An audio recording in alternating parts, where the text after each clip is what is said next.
Math wasn't made up to harass English majors. It was invented by a little something called nature.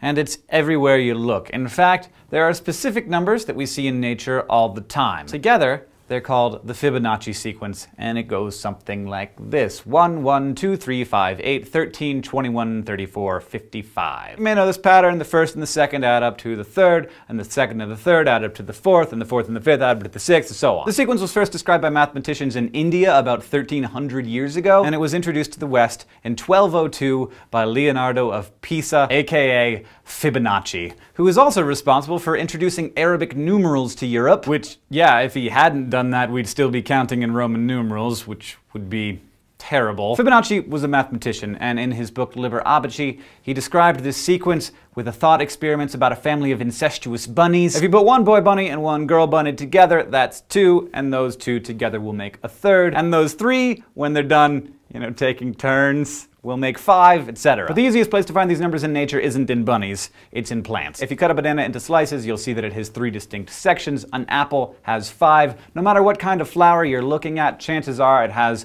3, 5, 8, 13, or 21 petals. Rows of seeds in sunflowers and pine cones always add up to Fibonacci numbers. Now, plants don't grow this way because they're receiving some kind of mysterious cosmic mandate. They're doing it because it's the most efficient way to pack as many seeds as possible into a small space. And if you want to see why that is, you can go watch Vihart's video, which is linked in the description, and it's awesome. But in addition to the numbers themselves, you also see the same ratio between Fibonacci numbers showing up. See, when you divide almost any Fibonacci number by the one before it in the sequence, especially the larger ones, you get the same number.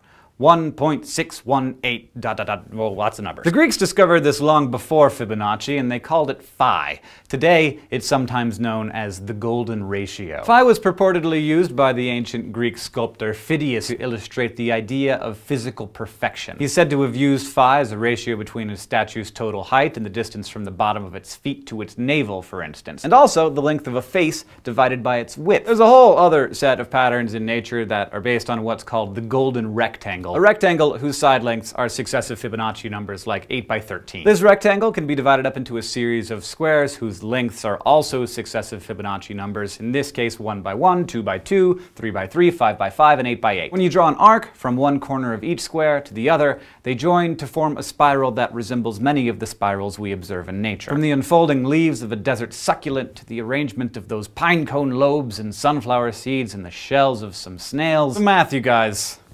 It can be beautiful too. Thanks for watching this episode.